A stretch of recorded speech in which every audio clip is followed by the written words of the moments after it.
선서 양심에 따라 숨김과 보탬이 없이 사실 그대로 말하고 만일 거짓말이 있으면 이정의 벌을 받기로 맹세합니다. 정인 신원식. 간단 명료하게 대답해 주십시오. 국가안보실의 주요 업무는 어떻게 됩니까? 각 관련 법규에 의해서 국가 안보에 관련돼서 대통령 직무를 보좌합니다. 3차장실은 주로 어떤 일을 하나요? 사이버 안보 분야와 경제 안보 분야를 하고 있습니다. 그 작년에 대통령께서 비상계엄을 선포하셨는데 그 전후에서 국제 정세와 안보 상황에 대해서 물어보겠습니다. 지금은 국방부 장관을 거쳐서 안보실장으로 재직하여서 대한민국의 국방, 안보 분야의 전문가로서 한국이 현재 처한 안보 정세는 어떠하다고 평가하시나요? 네, 제가 대통령께 국가안보에 대한 최고 직무를 보좌하는 참모로서 대통령이 느꼈을 고뇌에 대해서 말씀드리겠습니다. 12월 3일 전후에서 대한민국은 한치 앞을 볼 수 없는 그러한 상태였습니다. 북한의 핵미사일 위협은 능력은 고도화되고 있었고 북한은 이를 우리에게 사용하겠다고 매일 위협을 했습니다. 미중 간의 전략적 경쟁은 이제 패권 정쟁으로 악화되고 있었고 지정학 교류가 중심에는 저희 대한민국이 있습니다. 러시아와 북한의 군사 밀착은 한반도와 세계 안보에 실체적인 위협이 되었습니다. 특히 지난해 말 북한이 러시아에 파병한 것은 북한군이 전쟁 경험을 습득할 뿐만 아니라 러시아로부터 많은 반대복구가 예상이 되었기 때문에 오롯이 대한민국에 대한 위협과 도발로 돌아올 것이 뻔했습니다. 그리고 미 행정부가 새로 출범하게 됐는데 아직 외교 안보나 경제 정책이 확정되지 않은 상태에서 불확실성이 높았습니다. 그럼에도 불구하고 이러한 안보 도전을 극복하기 위해서는 국내에서 힘을 모아서 대처해야 되는데 그렇게 하기는커녕 오히려 힘을 분산하고 있었습니다. 이런 측면에서 대통령께서는 대한민국이 누구보다 더 안보 현실에 대해서 매우 비중하다고 느꼈을 것이라고 생각합니다. 보충해서 물어보겠습니다. 지금 우리나라가 처한 현실이 중국이나 북한으로부터 여러 가지 위협을 당하고 있는데 그동안에 국민들이 색깔론이라든지 이런 어떤 야당의 비판이나 이른바 진보 진영의 비판으로 인해서 그런 문제를 제기하면 굉장히 근거 없는 것처럼 국민들이 받아들이는 경우가 있는데 최근에 나온 사태들을 보면 민노총 간부들이 간첩 행위를 한 걸로 해서 유죄 판결을 받고 그런 사안들이 있지 않습니까? 그런 내용 좀 아십니까? 네, 보도를 통해서 봤습니다. 예, 그런 경우에도 통상적으로 지금 현재 진행되는 현대에서 말하는 주인께서 좀 이따 설명을 해주시겠지만 현대에서 말하는 어떤 하이브리드전이나 심리전 이런 경우에 비춰보면 국민들이 좀 그거에 대한 경각심을 가져야 되는데 간첩이 적발된 조직 내에서도 자성하는 게 없고 그 다음에 국민들도 그런 거에 대한 경각심이라든지 이런 게 없는 상태에서 민노총이라든지 또는 사회 거대 민간 단체 내에서 그런 것이 계속 지속되는 것은 안보에 어떤 큰 위협이 되고 있는 건 맞는 거죠. 네, 안보 위협은 대개 외부보다는 내부가 그 경각심을 약화돼서 초래된 경우가 더 많았습니다. 예. 하이브리드 전에 대해서 좀 물어보겠습니다. 21세기 들어서 군사 전문가들은 하이브리드 전 용어를 많이 사용하고 있습니다. 이를 비대칭전, 복합전쟁 이런 용어들과 등치시켜서 많이 사용하고 있는데 그 의미가 경계선이 딱 분명하진 않는데 안보 전문가인 증인께서 생각하는 하이브리드 전의 어떤 의미는 어떤 것인가요? 네, 하이브리드 전은 2014년 러시아가 크리미아 반도를 불법 점령한 것을 계기로 해서 당시 나토 정상회의 때 나왔던 개념입니다. 하이브리드 전은 기존 전통적인 전쟁 수행 방식에 추가해서 정치 공작이라든지 경제 침투라든지 그다음에 SNS 등을 이용한 여론 심리전, 영향력 공작 등을 망라합니다. 특징은 공격 대상 및 목표가 전통적인 군사력이나 정권 집단뿐만 아니라 일반 국민 또 나아가서 그 사이의 규범과 가치를 그 대상으로 한다는 점이고요. 두 번째는 전시뿐만 아니라 평시에도 언제 어디선 발생할 수 있다는 점. 세 번째는 시행 주체가 모호하기 때문에 막상 발생해도 책임 소재를 묻기가 굉장히 어려운 점 등의 특징입니다. 하이브리드 전은 그와 같이 진행되고 있는 것을 일반 국민들이 잘 모르기 때문에 그것이 상당히 진행되었다고 한다면 하이브리드 전은 그와 같이 진행되고 있는 것을 일반 국민들이 잘 모르기 때문에 그것이 상당히 진행되었다고 한다면 이미 그 나라의 어떤 국방력이라든지 국력은 상당히 감퇴된 그래서 물리적인 전쟁이 터지면은 사실상 전쟁에서 승리할 수 없는 그런 지경인 상태에서 몰리기가 쉬운 거죠. 네, 거기에 추가해서 영향력 공작 등에 의해서 국민의 어떤 항전 의지라든지 사회 통합성 같은 것이 또 윤리감 이런 것도 많이 와해됐기 때문에 비단 군사적인 위협뿐만 아니라 싸울 수 없는 상태로 국가가 될 가능성이 대단히 높습니다. 예, 하이브리드전은 타국의 전력망에 대한 공격이라든지 디도스 공격, 랜섬웨어, 해킹 등 다양한 형태의 사이버 공격 또는 타국의 선거에 대한 개입 또는 타국의 선거에 대한 개입, 수출 규제 등 합법, 비합법 수단, 군사적인 수단, 민간 분야의 수단, 정치, 경제 등 영역과 수단을 가리지 아니하고 다양한 영역에서 온갖 수단을 동원해서 전개한다고 볼 수 있죠. 네, 광해의 의미에서 하이브리드전에 포함될 수 있을 것 같습니다. 통상적으로 하이브리드전은 중국, 러시아, 북한과 같은 사회주의, 전체주의, 일당 독재 국가들이 서구의 자유민주주의 국가들을 상대로 해서 많이 구사한다고 하는데 맞습니까? 네, 그런 경향이 있는 걸로 알고 있습니다. 그 이유는 무엇인가요? 일단 전체주의 국가들은 자유민주주의 국가에 비해서 모든 면에서 경쟁력이 낮습니다. 이 낮은 경쟁력을 극복하기 위해서 전체주의 국가들은 하이브리드전에 매달리는 경향이 있고요. 그 다음에 하이브리드전 특성상 전체주의보다 자유민주주의 체제가 약점이 많습니다. 개방성, 포용성이라든지 온라인, 오프라인 매스미디어가 발달을 했기 때문에 영향력 공작이나 심리전에 취약하기 때문입니다. 대통령께서 담화문에서 발표하셨지만 우리나라 주변에 중국과 러시아와 같은 사회주의 국가 또는 사실상의 일당 독재 국가가 있지만 그래도 친선 차원에서 또는 경제 교류 차원에서 서로 상호 존중하는 의미에서의 교류는 활발하게 진행되어야 하지만 대한민국의 헌법 체제라든지 자유민주주의 체제를 훼손하는 그런 어떤 하이브리드 전 가능성에 대해서는 항상 경각심을 가지고 경계해야 되는 건 맞죠? 네, 우리의 기본과 가치를 지키기 위한 범국민적인 노력이 필요하다고 생각합니다. 중국에서는 이 하이브리드전을 의미하는 용어로 초환전이라고 하는 용어를 사용하고 있다고 하는데 그 의미는 어떤 것입니까? 네, 계명대 교수가 쓴 책 제목으로 알고 있는데요.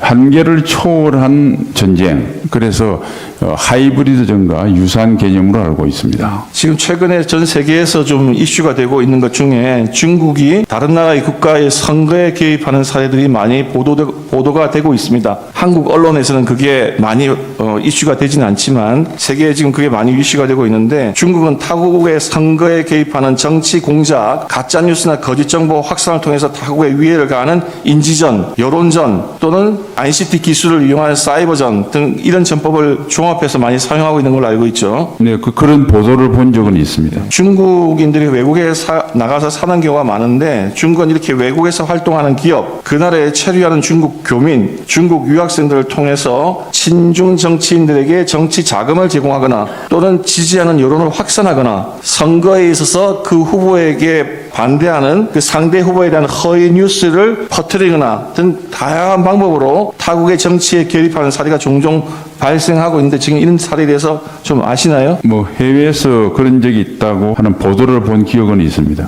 보도된 바에 따르면 캐나다하고 스웨덴은 공식적인 보고서가 나왔다고 하고 또 중국에서 가장 가까운 데 있는 대만에 대해서는 지금 선거 개입 영향성 때문에 대만은 선거제도를 다 바꿔서 당일 투표 현장 개표로 다 바꾼 걸로 알고 있습니다. 시진핑이 트럼프를 만났을 때 대한민국을 중국의 속방처럼 표현을 한 적이 있습니다. 그 아시죠? 그런 보도는 보신 적 없습니까? 네, 2017년 아마 판비치에서 미중 정상회담을 할 때 그런 말이 있었다고 하는 보도는 본 기억이 있습니다. 그런 정도의 중국이라면 한국에 대해서도 얼마든지 선거 개입을 위한 시도는 있을 수 있다 생각하시죠? 그 가정을 전제로 외교에 영향을 미쳤기 때문에 답변하지 않겠습니다. 지금 한국에 와 있는 중국 국적의 외국인들에 대해서 숫자를 알아보니 이렇게 돼 있습니다. 제 146호증에 보면 통계청에 의하면 2024년 4월 말 기준으로 한국 내 체류 중인 외국인은 약 260만 명이고 그중에 중국인은 96만 2천 명으로 약 37%를 차지하고 있습니다. 좀 전에 지금 지금께서 말씀하신 바와 같이 그런 다양한 하이브리드 전술을 감안하면 이렇게 중국인이 많다고 하는 것은 중국 정부로서는 하이브리드전을 전개하기에 상당히 유리한 환경인 건 맞죠? 단정적으로 제 견해를 말씀드리면 적절치 않은 것 같습니다. 아, 그렇습니까? 과거에 우리나라 정부에서 문재인 대통령이 중국몽을 함께 하겠다. 또 지금 이재명 대표께서 중국 대사를 만나서 대사가 한국의 내정 간섭적인 발언을 했을 때 또는 중국과 대만의 문제에 대해서 양국에 대해서 쎄쎄하면 된다. 이런 표현들을 하는 것과 같이 정부 여당이거나 또는 국회 일당의 대표가 그런 친중적인 발언을 공공연하게 하면 그런 경우에도 하이브리드전을 전개하기에는 적절한 환경은 아닙니까? 답변을 하지 않겠습니다. 그러면 일반적으로 중국은 여론 주도층을 매수하거나 영향력을 확보하여 정치 공작을 펴서 친중 세력을 부식시키고 가짜뉴스, 거짓 정보를 유포하여 정치 경제에 영향을 미치고 소위 우마오당이라고 알려져 있는 인터넷 댓글 부대를 운영하여 여론을 조작하고 ICT 기술을 이용해서 상대국의 어떤 기반 시설에 대한 통제력을 영향을 미치려고 한다는 그런 시도가 있다고 하는 것은 보도를 통해서 알고 계시나요? 네, 그런 보도를 본 기억이 있습니다. 지금 중국이 AI 기술 세계에 손꼽힐 정도로 선두를 달리고 있는 거 아시죠? 네. 예, 우마오당이라고 해서 보도에 따라서는 1천만 명, 많게는 4천만 명 정도의 댓글 부대를 중국이 운영하고 있다는 기사가 난 적이 있습니다. 지금 그런 댓글 부대를 AI 기술과 접목하면 마치 사람이 쓴 것처럼 인터넷에 댓글을 달아서 인터넷 여론 공작을 충분히 할 수 있는 것이죠, 기술적으로. AI 기술이 불법과 위법에 사용될 가능성은 열려 있다고 생각합니다. 중국의 하이브리드전은 경제 및 문화 교류에서도 보복 조치를 통해서 이루어지기도 하죠. 마치 기업 간의 문제인 것처럼 해서 이루어지기도 하는 거죠. 그럴 가능성을 배제할 수는 없겠습니다. 중국이 2016년에 북한 및 중국의 미사일 위협에 대응하기 위해서 우리나라가 사드 배치를 결정했을 때 경제, 사회, 문화를 아우르는 광범위한 범위에 걸쳐서 우리나라에 대해서 보복 조치한 것 아시죠? 네. 당시 중국은 중앙정부가 직접 나서지 아니하고 지방정부나 또는 중국 기업들을 전면에 내세워서 기업 간의 교류를 갑자기 축소하거나 중단하게 하는 이른바 한한령을 내린 바 있죠. 네, 알고 있습니다. 예. 또 중국은 당시 합법적인 절차 및 규정을 준수한다고 내세워서 갑자기 중국에 진출한 우리나라 기업들에 대해서 세무조사, 위생, 소방조사를 해서 기업 활동을 위축시키고 통관 등 각종 절차를 엄격하게 해서 비관세 장벽으로 우리나라 기업들을 상당히 위축시킨 것도 알고 계시죠. 네. 심지어는 당시 한국산 배터리가 탑재된 중국차의 전기차 모델에 대해서 다른 모델에 대해서 보조금을 차별 지급하고 그렇게 한 것도 아시죠? 네. 예. 또 다른 사례로 특히 이제 롯데그룹이 사드 부지 제공과 관련해서 정부에 협조하자 이에 대해서 중국 정부가 보복을 해서 결국은 롯데가 유통사업을 중국에서 철수하는 일까지 벌어진 것도 그런 사례도 있었죠. 네. 지금 현재 우리나라에서 국정원이 발견한 사례인데 지금 중국이 한국에서 마치 한국의 언론 사이트인 양 위장한 사이트를 개설해서 친중 반미 컨텐츠를 제작 유포한 그런 사례가 있는 거 아시죠? 네, 그걸 들은 적이 있습니다. 그런 활동 중에는 심지어는 한국 상품에 대한 거짓 정보를 퍼뜨리는 사례도 있는 거 아십니까? 그에 대해서는 제가 알지 못합니다. 국정원이 중국이 개설했음에도 불구하고 한국인이 개설한 것이냐 위장한 인터넷 사이트를 여러 개 적발했다는 뉴스 보신 적 있습니까? 네, 본 적이 있습니다. 중국의 최대 IT 기업이라고 하는 그 텐센트가 2025년 1월 달에 미국 정부 당국이 중국 군 관련 기업으로 지정한 사실 아십니까? 네, 미 국방부가 그렇게 지정한 걸로 알고 있습니다. 예, 텐센트가 한국의 JTBC 계열 기업에 1천억 투자한 거 알고 계세요? 그건 모르십니까? 그건 정확하게 확인한 바가 없습니다. 제가. 예, 지금 보도에 따르면 텐센트는 JTBC 계열사에 1천억 투자하고 카카오 등에도 지분 투자를 했다고 합니다. 이렇게 합법적인 경제 교류 활동에 속하는 것이긴 하지만 중국 군 관련 기업으로 지목을 받을 만큼 그런 중국 정부의 영향을 크게 받는 기업이 이렇게 투자를 하게 되면 결국은 우리나라 미디어나 언론사 등을 통해서 심리전, 여론전에 활용당할 가능성이 있기 때문에 정부 당국이나 국민들로서는 경계심을 가지고 지켜봐야 되는 건 맞죠. 네, 그 문제에 대해서 제가 정확하게 파악한 게 없어가지고. 아, 그렇습니까? 예. 이렇게 중국이 한국을 상대로 해서 다양한 형태의 하이브리드전을 전개하고 있다면 국내 정치인들로서는 그들과 손을 잡으면 정권을 획득하거나 또는 국회의원 당선에 유리한 어떤 환경을 조성할 수 있는 건 맞다고 생각하는데 증인은 어떻게 생각하십니까? 그 단정적으로 말씀드리기는 어렵지만 어쨌든 우리가 경각심을 가질 필요는 있다고 생각합니다. 캐나다, 호주에서 중국의 선거 개입에 대한 그 조사 보고서가 발표된 사실은 아시나요? 네, 보도된 걸로 알고 있습니다. 중국 등 사회주의 국가와 손을 잡은 정치 세력이 있다면 그렇게 해서 국회의원에 당선되거나 권력을 획득하거나 하면 그에 대한 반대급부로 국가적 이익을 훼손하는 사례들도 있을 수 있겠죠. 예, 뭐 가정을 진저로 하신 말씀인데 어쨌든 모든 공직자는 선출직이든 임명직이든 오로지 대한민국의 국익을 기준으로 해서 행동해야 된다고 생각합니다. 일반인들 사이에 이런 생각들을 많이 퍼져 있습니다. 문재인 정부 초기에 영화 한 편 보시고 난 다음에 원전 산업에서 철수를 하고 그 다음에 태양광 산업이 부상을 했습니다. 뭐 여러 가지 이유로 재생에너지 붐이 불어서 그렇게 했다고 하는 말도 있지만 한편으로는 국가 에너지 산업의 근간인 원전력 사업을 생태계를 황폐화시키고 대신에 태양광 산업을 일으켜서 결국 한국의 태양광 패널을 수출하는 등 큰 돈을 버는 것은 중국 기업이었습니다. 그래서 사람들이 이것도 그런 하나의 사례가 아닌가 의심을 하는데 증인은 여기에 대해서는 어떻게 생각해 보신 적이 있습니까? 그 분야는 제가 전문적인 지식이 없기 때문에 제 개인의 주관적인 판단은 말씀드리지 않겠습니다. 네, 중국인 유학생이 3명이 2024년 6월 군사작전시설인 해군작전사령부 부산작전기지를 촬영하다가 체포된 적이 있죠. 네. 당시 부산작전기지에 진행 중이던 군사훈련이 있었습니까? 네, 그게 한미연합훈련인 프리덤 매치 훈련이었고, 당시 그 훈련을 하기 위해서, 해군 그 부산 기지에, 미 항공모함 루즈벨트함이 정박하고 있었습니다. 2024년 11월경에도 중국인 관광객이 가장 철저한 보안이 요구되는 국가정보원 청사를 당국의 허락 없이 무단 촬영하다가 적발된 사실도 있죠. 네. 2024년 12월경 또 중국인이 국가보안시설인 제주국제공항을 드론으로 불법 촬영하다 적발된 사실도 있죠. 네. 이런 사례들은 중국 정부가 민간인을 활용해서 수행하는 하이브리드전의 일환으로 평가할 수 있습니까? 그 단정적으로 평가를 하기에는 정보가 부족합니다. 그렇죠. 우리가 그런 중국인들을 간첩죄로 처벌하지는 못했죠. 그렇습니다. 언론 보도에 따르면은 2024년 1월부터 10월까지 국가 핵심 기술 등 해외 기술 유출 사건 중 18건이 중국으로 관련되어 있다고 합니다. 그래서 한국의 기술을 탈취하는 주요 국가가 중국으로 지목되고 있습니다. 이러한 어떤 조직적인 기술 탈취도 하이브리드전의 일환으로 볼 수 있습니까? 네, 광의로 그렇게 볼 수 있을 것 같습니다. 기술 탈취는 국가 안보뿐만 아니라 우리 국가의 경쟁력에 심대한 위협이 되기 때문에 관심을 기울여야 된다고 생각합니다. 중국인들의 이와 같은 간첩 행위를 간첩죄로 처벌하기 위해서는 형법상 간첩죄의 규정을 적국에서 외국으로 개정해야 되는데 지금 현재 민주당이 반대해서 스파이 활동을 하는 중국인들을 간첩죄로 처벌하는 개정이 이루어지지 못한 상태이죠. 안타깝게 생각합니다. 예, 지금 그 문제와 관련해서 한동훈 전 대표가 대표 시절에 민주당의 간첩죄 개정 규정과 관련해서 동의를 했다가 동의를 철회해서 지연된 것에 대해서 유감 표명을 한 적이 있습니다. 알고 계십니까? 네.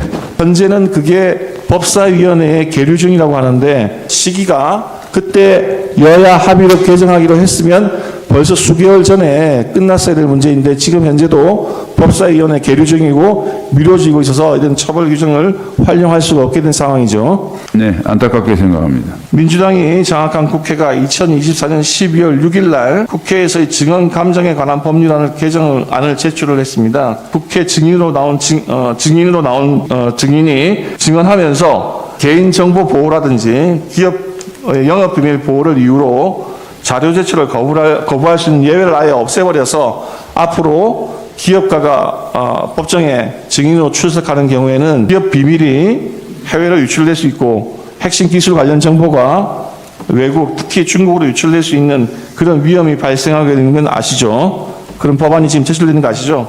네. 이렇게 어떤 외국인의 스파이 활동을 처벌할 수 있는 간첩죄 규정 개정이 미루어지고 있고 국회에서의 증언간정법에 따라서 영업비밀 보호나 기업비밀 보호가 이루어지지 않게 되면 우리나라는 중국을 비롯한 다른 나라의 어떤 하이브리드전 위협에 무방비로 노출될 수밖에 없는 상태여서 안보실장으로서는 굉장히 답답하게 생각하고 계시죠. 네, 그럴 위험성이 있다고 생각합니다. 러시아 우크라이나 전쟁이 지금 장기화되면서 전 세계에서 무기 수출이 큰 화제가 되고 있습니다. 한국의 방산 무기도 더불어 지금 인기가 올라가고 있는데 이렇게 한국의 어떤 방산 무기가 해외로 수출이 되면 우리나라의 안보나 외교에는 어떤 긍정적인 영향이 있습니까? 네, 경제적인 그 성과 외에도 국방 협력과 나아가서 국가 간의 유대화 협력이 강화됩니다. 특히 무기 교환성 문제를 통해서 한국과 미국 그리고 미국을 주축으로 하는 이 여러 동맹국가들 사이의 협력이 굉장히 굳건하게 될 가능성이 있기 때문에 이런 방산무기 수출이 굉장히 중요한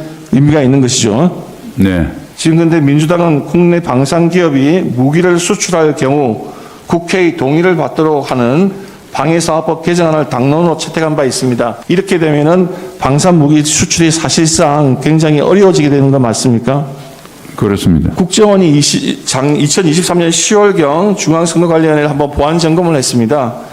보안 점검을 했더니 선관위 직원 이메일이 북한 측에 해킹이 당했다고 하고 IT 기술상으로 통합선거인 명부 조작, 투표자 수 조작, 투표관리관의 사인, 지역구 선거관리위원회의 청인 그런 파일들 다 탈취할 수 있고 온갖 조작이 이론상 가능할 정도로 보안이 허술했다라고 발표한 바가 있습니다. 다만 실제 그런 조작이 있었는가는 서버 전체를 설비 전체를 점검하지 못했기 때문에 그건 단정할 수가 없다. 근데 만약 이런 상태의 보안 상태라고 한다면 중국이나 또는 북한의 하이브리드전을 이용한 어떤 IT 기술을 이용해서 중앙선관위 서버를 해킹해서 선거에도 영향을 미칠 가능성은 이론적으로는 존재하는 것이죠. 뭐 해킹에 대한 대비책은 강화할 필요가 있다고 생각합니다. 국정원 보안 점검 결과 기술적으로 이렇게 발표를 했는데 그렇다고 한다면 그런 위험성이 있어서 그 보안 기술을 더 강화해야 된다. 그 말씀이신 거죠? 대한민국 헌법에서 규정하고 있는 계엄의 조건은 헌법 제77조이랑 전시사변 이에 준하는 국가 비상사태에 있어서 병력으로서 군사상의 필요에 응하거나 공공의 안정질서를 유지할 필요가 있을 때만 법률이 정한 바에 의하여 계엄을 선포할 수 있게 되어 있습니다.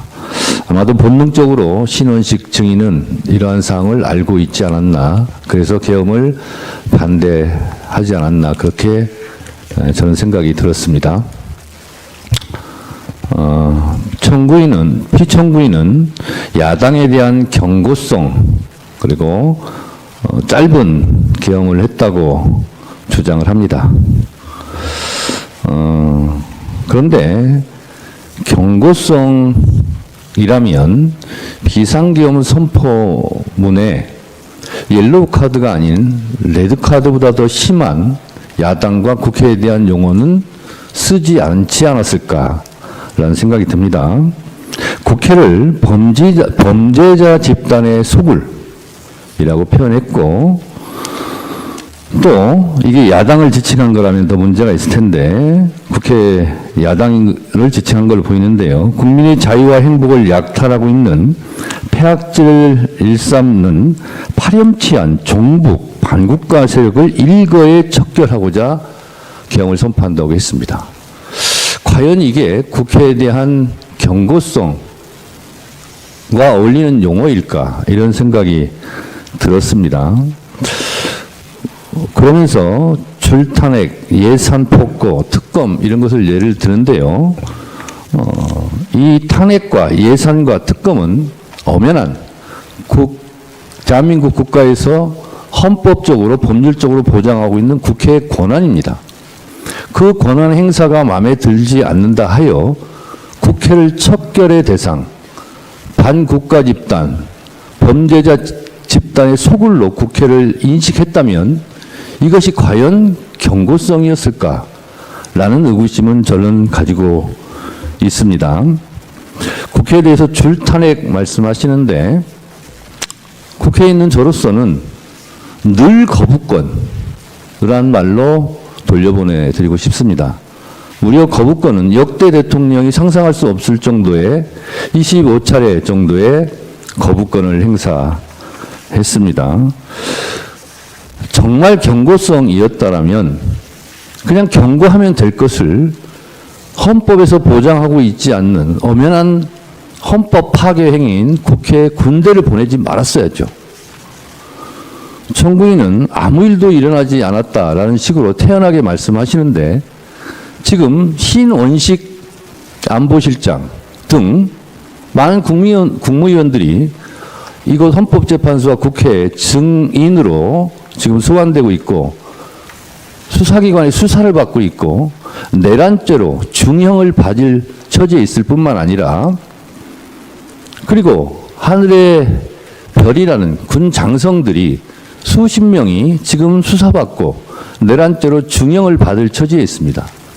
이것을 대통령 단 한 사람의 지시, 명령에 의해서 수행한 사람들이 이렇게 수많은 사람들이 고통을 받고 있는데 이런 상황에서도 아무 일도 일어나지 않았다라고 말하는 인식에 저는 동의할 수 없고 아무 일도 일어나지 않았다라고 말하기에 앞서 아무 일도 하지 말았어야죠.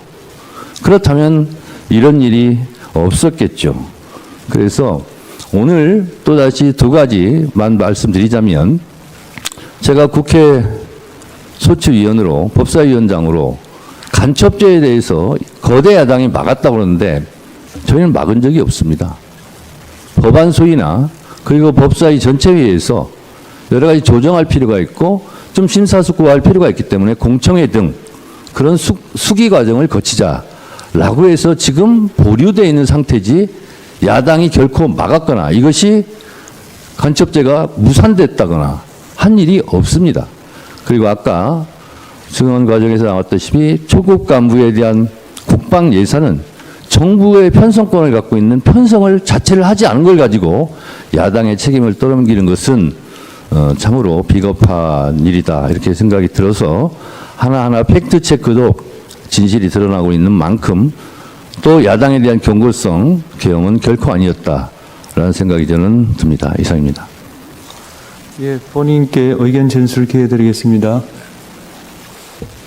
아까 그 소추 위원장께서 이런 줄탄핵, 예산, 입법의 폭거가 국회의 권한이라고 얘기를 하셨는데 비상계엄의 선포와 그에 따르는 후속 조치도 엄연히 헌법상 대통령의 권한이라는 점을 말씀드립니다. 그리고 아무 일도 일어나지 않았다는 것은 바로 이 소추위원단과 민주당에서 만들어낸 내란 프레임으로 만들어낸 체포, 누구를 끌어내는 일, 그런 일이 전혀 일어나지 않았고 국민들에게 어떤 군인들이 어떤 억압이나 공격을 가한 사실이 전혀 없고 오히려 계엄 상황에서 경비와 질서 유지를 하러 간 군인들이 오히려 시민들한테 폭행을 당하는 그런 상황이었다는 그런 말씀을 드리고 정말 아무 일도 없게 되어야 한다고 생각합니다. 그리고 아까 지금 간첩법과 뭐 이런 그게 뭐 심사숙고하는 중이라고 하는데 이런 위헌적인 법들, 국익의 핵심 국익을 침해하는 법들을 아주 일방적으로 신속하게 국회에서 그렇게 많이 통과시켜 놓고 왜 이 간첩법은 문제가 많다는 얘기가 나온 지가 오래됐는데 아직도 계속 심사숙고하고 있는지 묻고 싶습니다. 그리고 법률안 거부권은 루스벨트 대통령이나 레이건 대통령도 이미 개혁을 하는 과정에서 수백 건씩 한 바가 있습니다. 그리고 아까 국회 국방부 지휘통제실의 결심지원실에 제가 좀 시간 다른 사람들 보기에 조금 있었다고 하는 것은 제가 거기서 보려고 했던 것은 국회법이었고요. 근데 국방부에 국회법이 없는지 자꾸 뭘 법령집을 가지고 오는데 국회법이 없더라고요. 저는 사무실에서 나올 때는 계엄 해제 요구 결의안 통과라는 것을 명시적으로 못 봤습니다. 회의하다가 갑자기 바로 옆 건물에 지통실이 있다는 생각을 하고 거기 한번 가봐야 되겠다고 해서 거기 딱 들어가니까 통과 이게 쫙 이렇게 나오더라고요. 그래서 제가 우원식 의장과 의원들끼리 그 약간의 논란이 있었던 것이 생각이 나서 이거를 계엄 해제는 해야 되는데 문안을 어떻게 만들어야 되나 싶어서 국회법을 가져오라고 그랬더니 제대로 못 갖고 와서 국회법을 가지고 오는데도 시간이 많이 걸렸습니다. 그래서 거기에 집중해서 읽고 있다가 이제 그 두 분이 오셔가지고 바로 제 방에 갔고 민정수석에게 이 문안 때문에 그러니까 빨리 좀 검토를 해봐라 해서 그냥 그대로 수용해서 하는 거로 저걸 했고요. 그러고 나서 국방장관과 계엄사령관 박한수 총장을 불러서 군 철수시키라고 이제 지시를 했고, 그러고 이제 이미 국회 국무위원들은 비서실장에 다 불러놨기 때문에 기다리고 있는데, 제가 시간이 좀 걸린다고 그래서 국무위원들 오는데 계엄 해제시까지 그냥 기다릴 게 아니라 먼저 언론 브리핑을 국민들한테 해야 되겠다 싶어가지고 간단한 그 담화문을 작성하도록 하고, 그게 다 됐다고 그래서 내려가서 이제 준비시켰다가 발표를 하고 나니까 이제 정족수가 다 차서 곧 국무회의, 해제 국무회의를 한다고 했습니다. 아까 비상계엄 선포 전 국무회의가 그 전부터 계속됐지만 정족수가 채워져가지고 5분밖에 안 한 국무회의라고 했는데 해제 국무회의는 1분밖에 안 했습니다.